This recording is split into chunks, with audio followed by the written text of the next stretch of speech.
Yeah welcome to our classes. నేను మీ Nandagopal sir. ఈరోజు జమిలీ ఎన్నికల గురించి మనం విశ్లేషిద్దాం. నిన్ననే రామ్నాథ్ కోవింద్ గారు మరి తన కమిటీకి సంబంధించిన రిపోర్ట్ ఏదైతే ఉందో ఆ రిపోర్ట్ ని రాష్ట్రపతి ద్రౌపది ముర్ము గారికి ఇవ్వడం జరిగింది. ఇంకా సింపుల్ చెప్పాలంటే మాజీ రాష్ట్రపతి రామ్నాథ్ కోవింద్ గారు ప్రస్తుతం ఉన్న రాష్ట్రపతి ద్రౌపది ముర్ము గారికి మరి ఎన్నికలు ఏ విధంగా నిర్వహించాలి, జమిలీ ఎన్నికలు నిర్వహిస్తే బాగుంటుందా అనే అంశంలో భాగంగా ఒక కమిటీ అనేది కేంద్రం వేసిన కమిటీకి ఒక తుది నివేదికని ఇవ్వడం జరిగింది అనమాట. అయితే జమిలీ అంటే ఏంటి అంటే జమిలీ ఎన్నికలు అంటే చాలా సింపుల్ గా చెప్పాలంటే జమిలీ ఎన్నికలు అనేది ఏకకాలంలో ఎన్నికలు జరిగే విధానాన్నే దీనే జమిలీ ఎన్నికలు అంటారు. ఏకకాలంలో అనగా పార్లమెంటుకు అసెంబ్లీకి ఏకకాలంలో ఎన్నికలు జరిగితే జమిలీ ఎన్నికలుగా భావిస్తారు. కేవలం పార్లమెంటు అసెంబ్లీకి మాత్రమే ఏకకాలంలో ఎన్నికలు జరిగితే దాన్ని జమిలీ ఎన్నికలు అంటారా? మరి అలాగే మున్సిపల్ ఎన్నికలు కానీ అలాగే నెక్స్ట్ మన లోకల్ బాడీ ఎలక్షన్స్ ఏవైతే ఉన్నాయో వాటి కూడా జరిగితే కూడా వాటిని కూడా జమిలీ ఎన్నికలు అంటారంటే వాటిని కూడా జమిలీ ఎన్నికలుగానే పరిగణిస్తారు. అంటే దేశం మొత్తం మీద అన్ని ఎన్నికలు ఒకేసారి జరిగితే దాన్ని జమిలీ ఎన్నికలుగా భావించడం జరుగుతుంది. ఇందులో భాగంగా ఈ జమిలీ ఎన్నికలకు సంబంధించిన ఏర్పాటు చేసిన కమిటీలో ప్యానల్ మెంబర్స్ ఎవరైతే ఉన్నారో వాళ్ళందరి గురించి కూడా ఇప్పుడు డీటెయిల్ గా మనం డిస్కస్ చేద్దాం. చూడండి,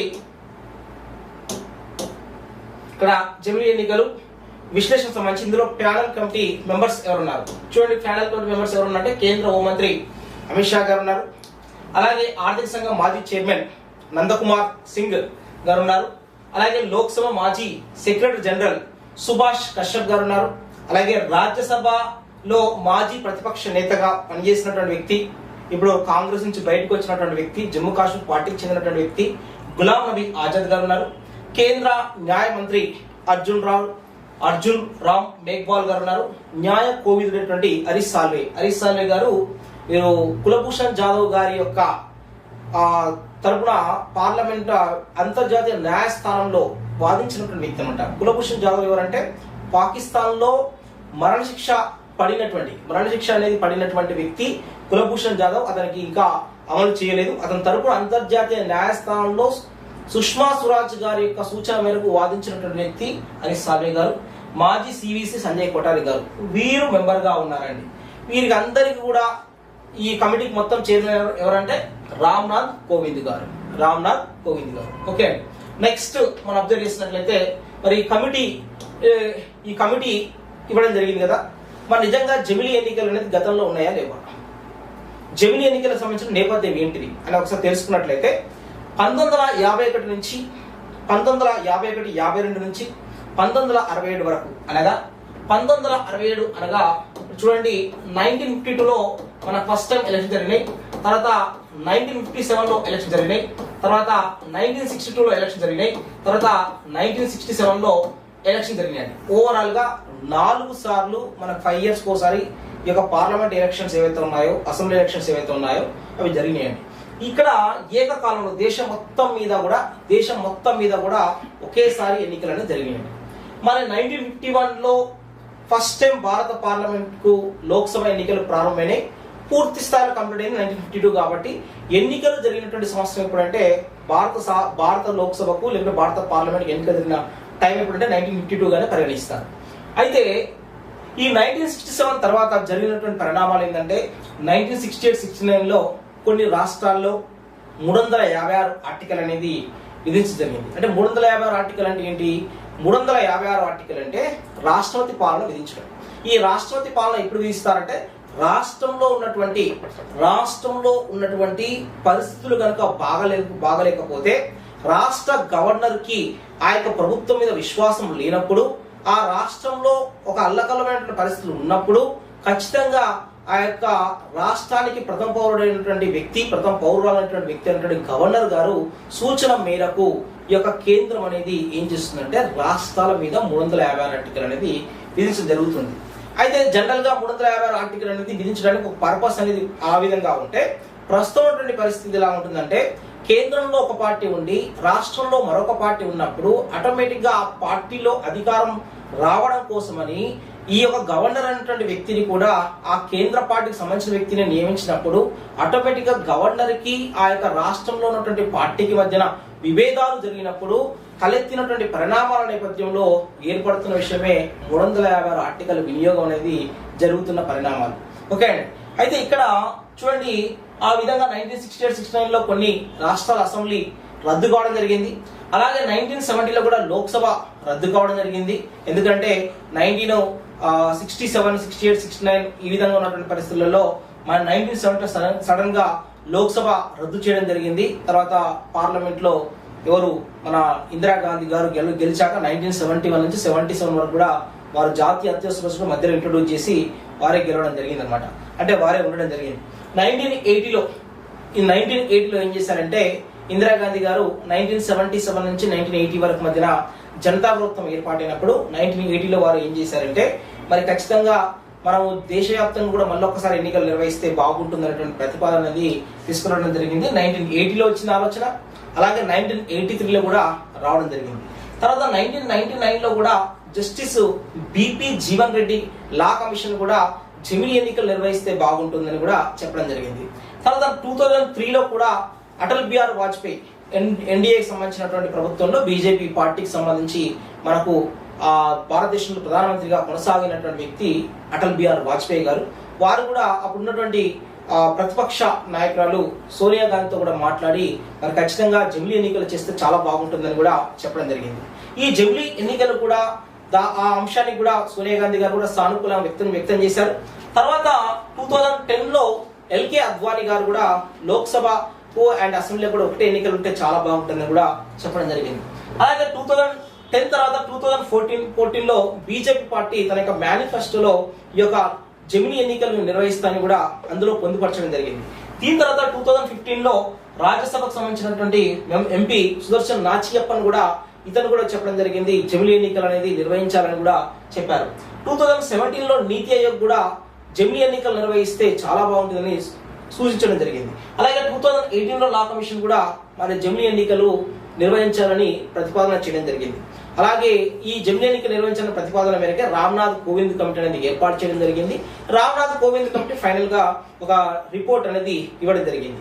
అయితే రామ్నాథ్ కోవింద్ కమిటీ దేశంలో ఉన్నటువంటి దాదాపు 67 పార్టీలతో కూడా వారు మాట్లాడడం జరిగింది. మాట్లాడి మరి ఒక నిర్ణయం తీసుకోవడం జరిగింది. ఫైనల్ గా జమిలీ ఎన్నికలకు సానుకూలత అనేది వ్యక్తం చేసింది ఆ కమిటీ. 2029లో కూడా లా కమిషన్ రాబోతుంది. ఈ లా కమిషన్ కూడా జమిలీ ఎన్నికలకు ప్రస్ఫుటంగా ఓకే మద్దతు అనేది తెలపడం జరుగుతుంది. మరి జమిలీ ఎన్నికలు అనేది నిర్వహిస్తే బాగుంటుందా బాగోదా, అంటే జమిలీ ఎన్నికలు అనేది ఏమిటి అనేది కాన్సెప్ట్ అర్థం చేసుకున్నట్లయితే, ఒక ప్రభుత్వం అనేది కేంద్రంలో ఒక ప్రభుత్వం ఏర్పాటైన తర్వాత, రాష్ట్రాల్లో ఇంకో ప్రభుత్వం ఏర్పాటైన తర్వాత, లేకపోతే ఈ సంవత్సరం ఎన్నికలు ఉన్న తర్వాత నెక్స్ట్ ఇంకొక సంవత్సరంలో ఇంకొక రాష్ట్రాలకు ఎన్నికలు ఉన్నప్పుడు ప్రభుత్వం యొక్క అంటే ప్రజల కోసం, ప్రజల చేత, ప్రజల కొరకు ఎన్నుకోబడినటువంటి ప్రజాస్వామ్య పద్ధతిని ఎన్నుకోబడిన ప్రభుత్వం అనేది ఎంతసేపు ప్రజల యొక్క బాగు కోసం చూడాలి కానీ నెక్స్ట్ ఏ రాష్ట్రాల్లో ఎన్నికలు జరగబోతున్నవి, ఆ రాష్ట్రాల్లో మనం ఏ విధంగా గెలవాలి అని గెలిచినటువంటి రాజకీయ పార్టీలు పాలన కంటే కూడా వాళ్ళ ఎన్నికల మీద దృష్టి పెట్టడం జరుగుతుంది. ఇది నెంబర్ 1 పాయింట్. నెంబర్ 2 పాయింట్, రాష్ట్రాలకు సంబంధించినటువంటి ఎన్నికలు వరుసపంటి 5 సంవత్సరాల పాటు ఉండడం వల్ల మరి ప్రజా ఖజానా అనేది వృధా కావడం జరుగుతుంది. ప్రజా ఖజానా వృధా అవుతుంది. అలాగే పార్టీల యొక్క పర్పస్ ఏదైతే ఉందో ప్రజాపాలన, అది వాళ్ళు కంటిన్యూ చేయలేకపోతున్నారు. ఈ 2 కారణాల దరిమిలా జమిలీ ఎన్నికలు అనేది ఆవశ్యకమైన కావడం జరిగింది. తర్వాత నెక్స్ట్ ఇంకా మనం అబ్జర్వ్ చేసినట్లయితే కొన్ని ముఖ్యమైన అంశాల్లో మనకు ఇక్కడ 83వ ఆర్టికల్ ఏం పేర్కొంటుందంటే లోక్సభ యొక్క కాల పరిమితి పేర్కొంటుంది. అంటే 5 సంవత్సరాల పాటు ఉండాలని పేర్కొంటుంది. 172వ ఆర్టికల్ కూడా అసెంబ్లీ యొక్క కాల పరిమితి 5 సంవత్సరాలు ఉంటుందని పేర్కొనడం జరుగుతుంది. అయితే భారతదేశంలో ఉన్నటువంటి చాలా పార్టీలలో ఒక 62 పార్టీలని రామ్నాథ్ కోవింద్ కమిటీ మరి చెప్పడం జరిగింది. మేము ఈ విధంగా జమిలీ ఎన్నికలు నిర్వహించాలనుకుంటాం, మీ యొక్క ఒపీనియన్ ఏంది అన్నప్పుడు అందులో 47 పార్టీలు మాత్రమే స్పందించినాయి. ఆ 47 పార్టీలలో 32 పార్టీలు మాత్రం అనుకూలంగా వ్యక్తం చేసినాయి. రిమైనింగ్ 15 పార్టీలు మాత్రము అనుకూలంగా వ్యక్తం చేయలేదు. ఇంకా రిమైనింగ్ 15 పార్టీలు మాకు సంబంధం లేదని చెప్పడం జరిగింది. అలాగే మనకు భారతదేశంలో ఉన్నటువంటి చిన్న చితకా పార్టీలకు ఒపీనియన్ అది ఎవరిది కూడా తీసుకోలేదు.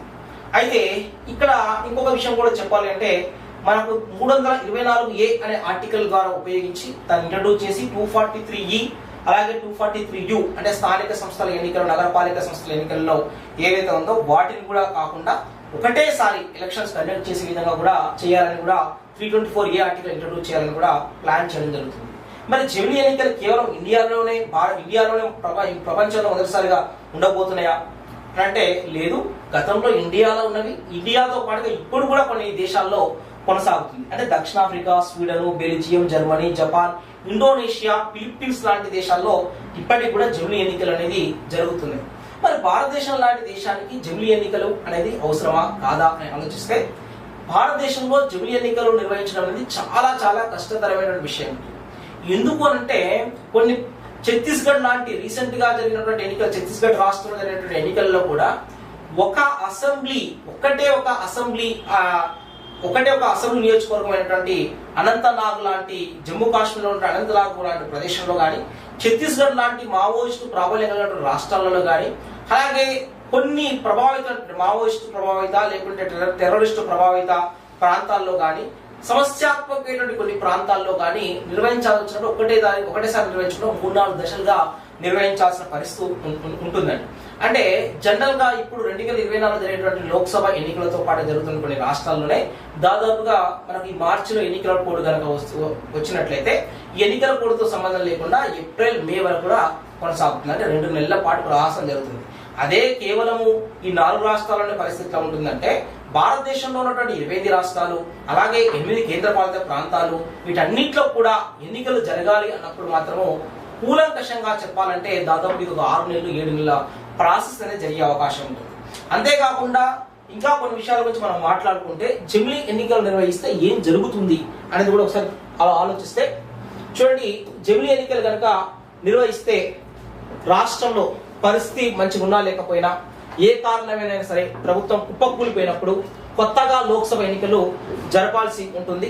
అది రాష్ట్రంలో కానీ దేశంలో కానీ జరుగుతుంది. కాబట్టి మనకు ఈ యొక్క జరపాల్సి వస్తున్నప్పుడు రాష్ట్రంలో జరిగినప్పుడు మాత్రం ఎలా ఉంటుందంటే ఒక్కసారి గనక ఆ రాష్ట్రంలో అవిశ్వాస తీర్మానం ఏర్పాటైనప్పుడు అందులో ప్రభుత్వం అనేది పడిపోయినప్పుడు కూడా మళ్ళీ కొత్త ప్రభుత్వం వచ్చినా కూడా ఆ కొత్త ప్రభుత్వం అనేది కూడా కేవలము 3 అంటే ఉదాహరణకు ఒక 2 సంవత్సరాలు అయిపోయిందండి. 2 సంవత్సరాలు అయిపోయింది అంటే అసెంబ్లీకి వచ్చేసి మనకు 5 సంవత్సరాలు ఉందనుకోండి. 2 సంవత్సరాల పాటు ఒక పార్టీ అనేది అధికారంలో ఉంది. నెక్స్ట్ మరి ఖచ్చితంగా ఇంకొక 3 సంవత్సరాలు మాత్రమే ఇంకొక పార్టీ అధికారంలో ఉండేటువంటి అవకాశం ఉంటుందన్నమాట. దీన్నే రాష్ట్రాల శాసనసభలో తాజా ఎన్నికలు జరిగితే అవి రద్దయితే తప్ప వాటి పదవీ కాలం లోక్సభ పూర్తి టర్మ్ వరకు కొనసాగుతుంది. ఉదాహరణకు ఒక రాష్ట్ర ప్రభుత్వము తన 2వ ఏట అవిశ్వాస తీర్మానంలో ఓడిపోయి కూలిపోతే వెంటనే ఎన్నికలు నిర్వహించి కొత్త ప్రభుత్వం ఏర్పడినప్పటికీ కూడా ఆ ప్రభుత్వం మిగతా 3 ఏళ్లు మాత్రమే కొనసాగుతుంది తప్ప 5 సంవత్సరాల పాటు ఉండదన్నమాట. అంటే గతంలో చూసుకున్నట్లయితే 2018లో 2014లో బీఆర్ఎస్ గవర్నమెంట్ అనేది రావడం జరిగింది. బీఆర్ఎస్ గవర్నమెంట్ వచ్చి 2014 నుంచి 2019 వరకు ఉండాలి. కానీ వారు ఏం చేశారు, వారు ఖచ్చితంగా మీ ముందస్తు ఎన్నికలకు పోతామని చెప్పడం జరిగింది. తద్వారా 2018 నుంచి మళ్ళీ 5 సంవత్సరాల పాటు కొనసాగారు. అది అలా ఉండదు అనమాట ఇప్పటి నుంచి. ఎందుకంటే 2018 ముందస్తు ఎన్నికలకు పోయినా కూడా లోక్సభ ఎన్నికలు 2019లో ఉంటాయి కాబట్టి మళ్ళీ 1 ఇయర్ పాటే ఉంటుంది అనమాట. ఆ విధంగా ఉండేటువంటి ప్రహాసం తీసుకురాబోతున్నారు.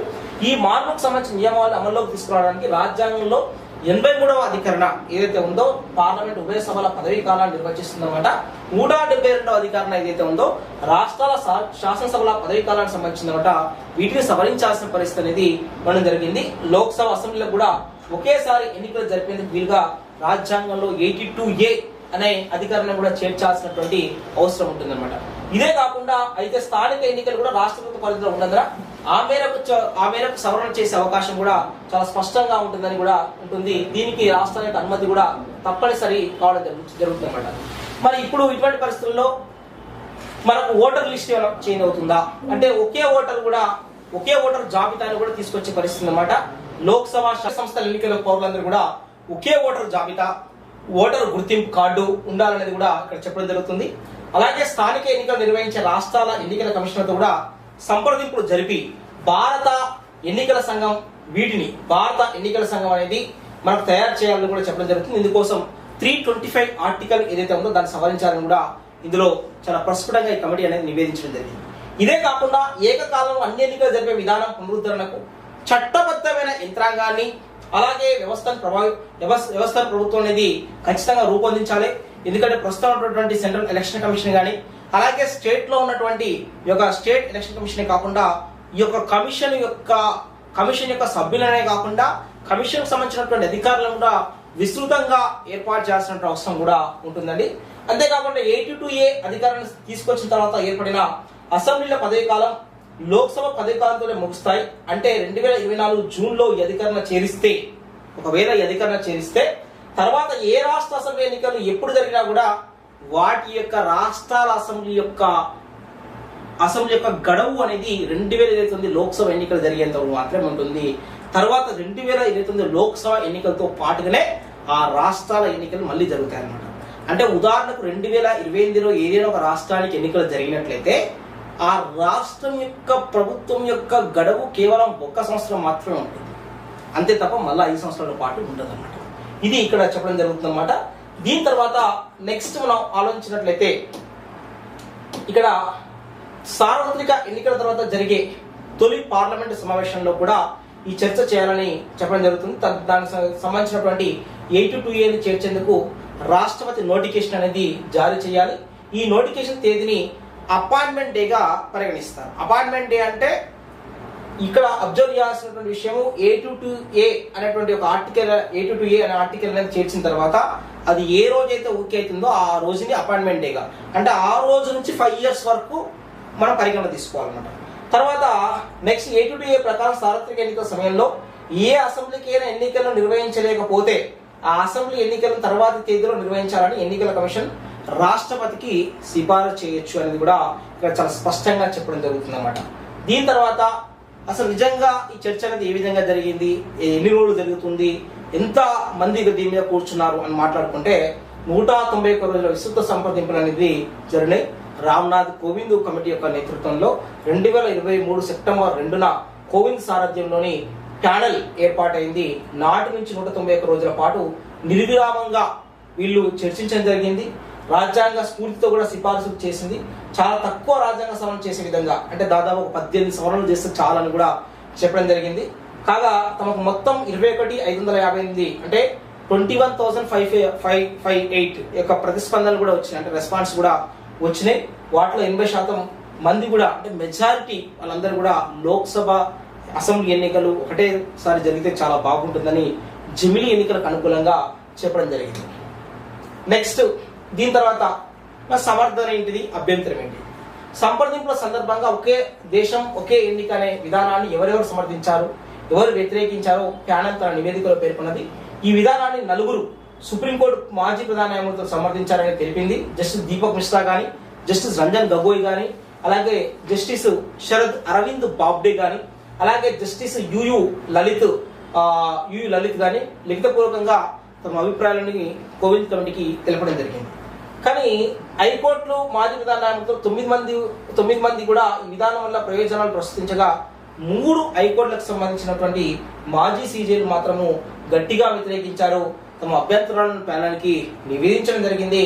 లోక్సభ, శాసనసభ, స్థానిక సంస్థల ఏకకాలంలో ఎన్నికలు నిర్వహించడం వల్ల రాజకీయ జవాబుదారీతనం, అకౌంటబిలిటీ అనేది దెబ్బతీస్తుందని ఢిల్లీ హైకోర్టు మాజీ సీజే జస్టిస్ ఏపీ షా అభిప్రాయపడ్డాడు. పనితీరుపై సమీక్ష లేకుండా ప్రజాప్రతినిధులకు 5 ఏళ్ల పదవి కాలాన్ని స్థిరపరిస్తే వారి పనితీరుపై సమీక్షకు ఆస్కారం ఉన్నదని ప్రజాస్వామిక విలువలనే ఇది సవాల్ చేస్తుందని కూడా తెలపడం జరిగింది.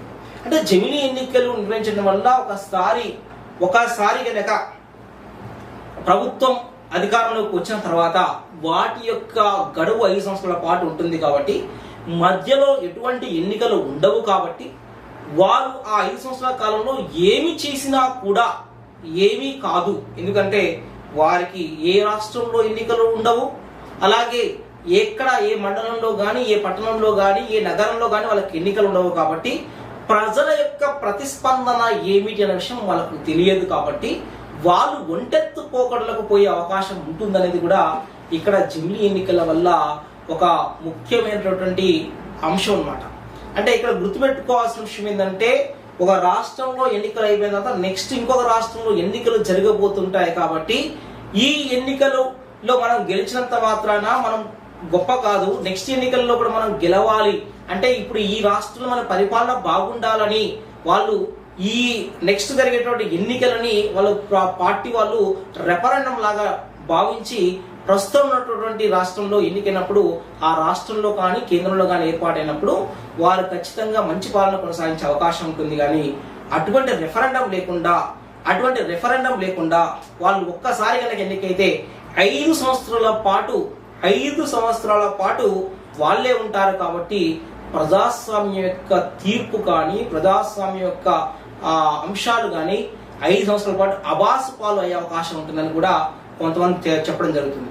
కానీ ఇంకొక కోణంలో పరిశీలించినట్లయితే వివిధ రాష్ట్రాల్లో జరిగేటువంటి ఎన్నికల వల్ల రాజకీయ పార్టీలు, ప్రజల కోసం ఏర్పాటైనటువంటి పార్టీలు, ప్రజల యొక్క కళలు నెరవేర్చాల్సిన పార్టీలు ప్రజా సమస్యల మీద వాళ్ళు దృష్టి సారించకుండా ఎన్నికల మీద దృష్టి సారిస్తున్నట్టు ఇంకొకటి ఉంది.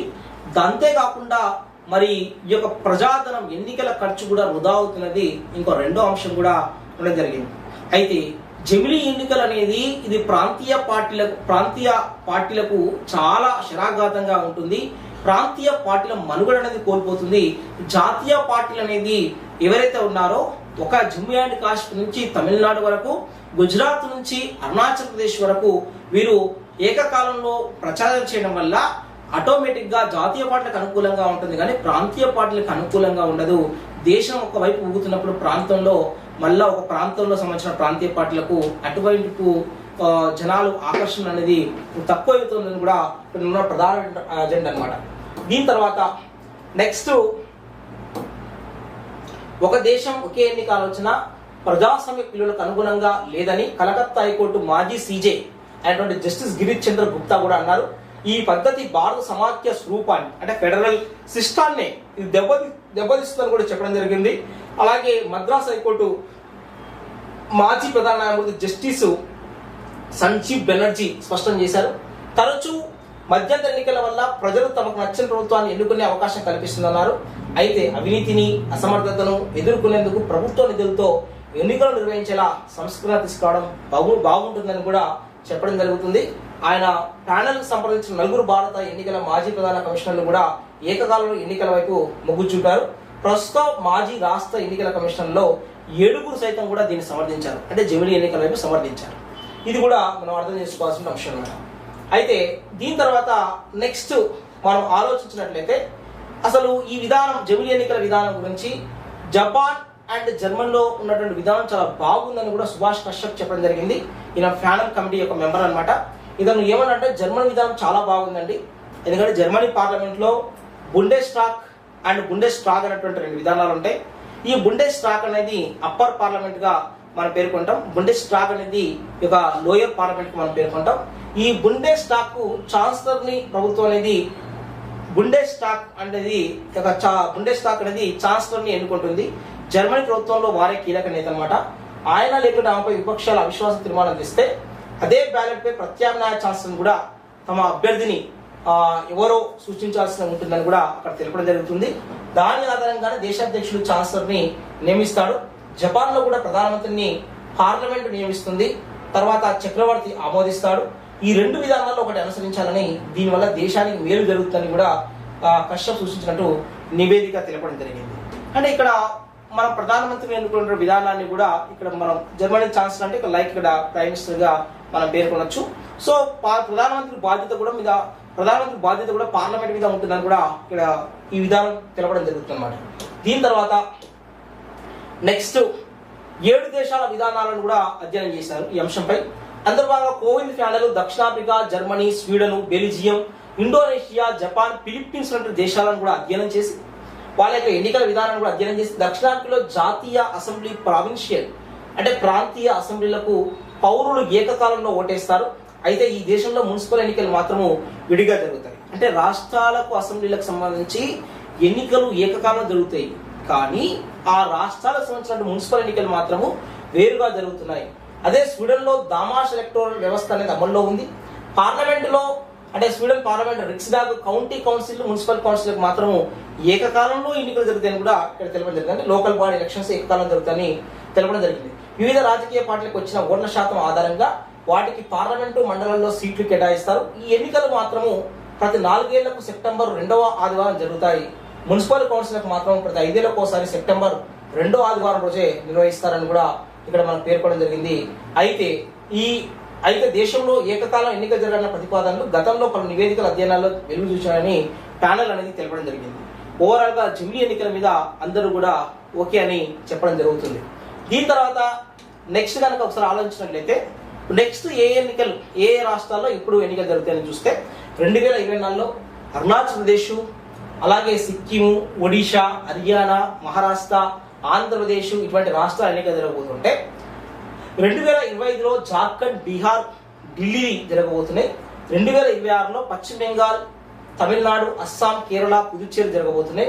2027లో మణిపూర్, అలాగే గోవా, పంజాబ్, ఉత్తరాఖండ్, ఉత్తరప్రదేశ్, గుజరాత్ జరగబోతున్నాయి.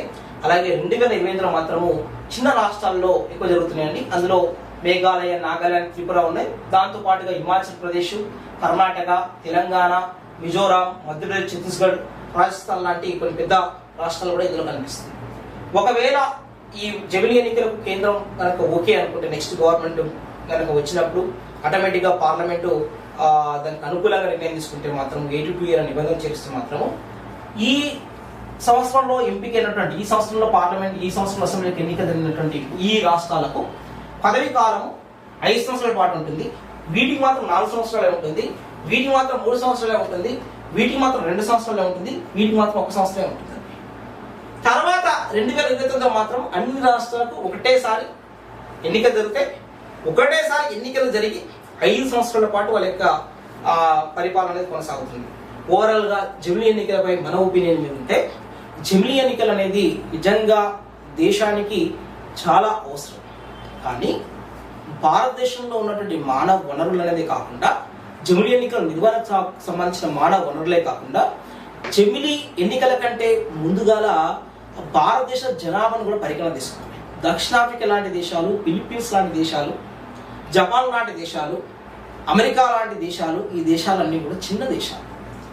అమెరికా జనాభా జస్ట్ 30 కోట్లు అనుకున్నా కూడా మన జనాభా 140 క్రోర్స్.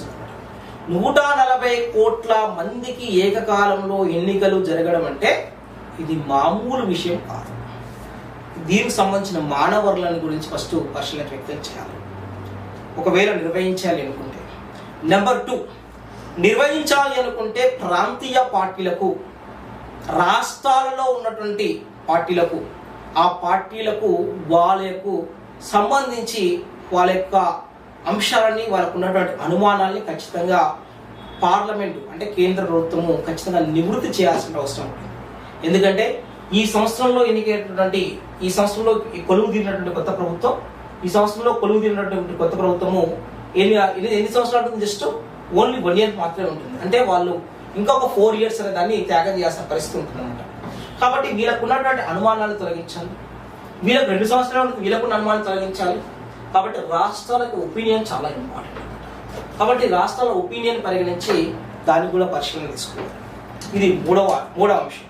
4వ అంశం కనుక మనం పరిగణన తీసుకున్నట్లయితే ఈ ప్రాంతీయ పార్టీలు, అలాగే పేరు చెప్పుకునేటువంటి కొన్ని జాతీయ పార్టీలకు వాళ్ళకు సంబంధించిన నిధుల లేమి అనేది ఏదైతే ఉంటుందో ఆ నిధుల లేమి అనేది కాకుండా ఎలక్ట్రల్ బాండింగ్ సంబంధించిన విషయంలోనే కాకుండా ఈ ప్రభుత్వమే మొత్తం అసలు ఏ పార్టీ నాయకులు కూడా వాళ్ళ జోబు నుంచి ఖర్చు పెట్టకుండా ప్రభుత్వమే పార్టీకి ఫండ్ అనేది ఇవ్వడం జరుగుతుంది. ప్రభుత్వమే పార్టీకి ఫండ్ ఇచ్చి రాజకీయ పార్టీల మీద ఎటువంటి ఆర్థిక భారం లేకుండా నిర్వహించే ప్రయత్నం చేయాలి.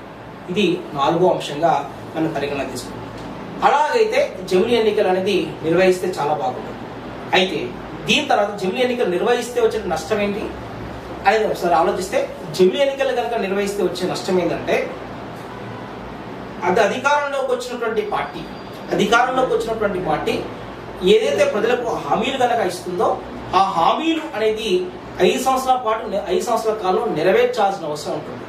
కానీ ఒక్కసారి అధికారంలోకి వచ్చిన తర్వాత వాళ్ళకి 5 సంవత్సరాల పాటు మళ్ళీ ఒకసారి ఎన్నికలు ఉండవు. కాబట్టి వాళ్ళు హామీలు ఇచ్చినా ఆ హామీలు నెరవేర్చకపోయినా కూడా పెద్దగా పరిశ్రమ అనేది ఉండదన్నమాట.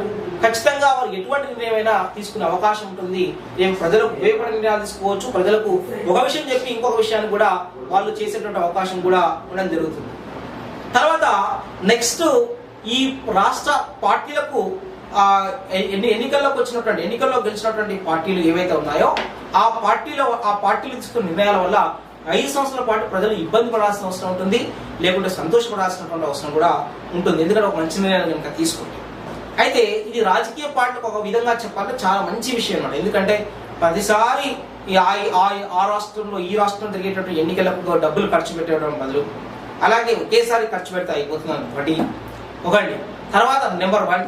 నెంబర్ 2 ఇంకొక విషయం ఏంటంటే ఈ నెక్స్ట్ జరిగేటటువంటి రాష్ట్రంలో మళ్ళీ ఎన్నికలు జరుగుతాయని ఒక రక్షణాత్మక దూరంలో కాకుండా ఒక డైరెక్ట్ గా నిర్ణయాలు తీసుకుంటున్న వెసులుబాటు కూడా ఉండే అవకాశం ఉంటుంది. తద్వారా కొన్ని రాష్ట్రాలకు అంటే లోక్సభలో మెంబర్స్ ఎక్కువగా వస్తున్నప్పటికీ కూడా రాజ్యసభలో మెంబర్స్ అనేది కొన్ని పార్టీలకు అంటే ఇప్పుడు జాతీయ పార్టీలకు సరైనటువంటి మెజారిటీ లేకపోవడం వల్ల ఆ అసెంబ్లీలలో జరిగే ఎన్నికల మీద ఫోకస్ చేయాల్సిన పరిస్థితి ఉంటుంది.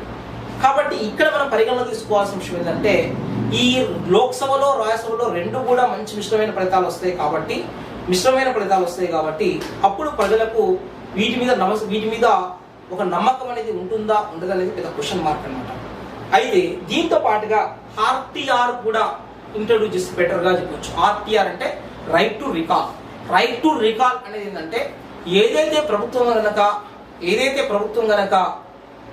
గనక ఒక్కసారి ఎన్నికలలో గెలిచాక 5 సంవత్సరాల పాటు ఎలా ఉంటుందని అనుకుంటున్నాం కాబట్టి మధ్యలో రెఫరెండం అనేది కూడా పెట్టాలండి.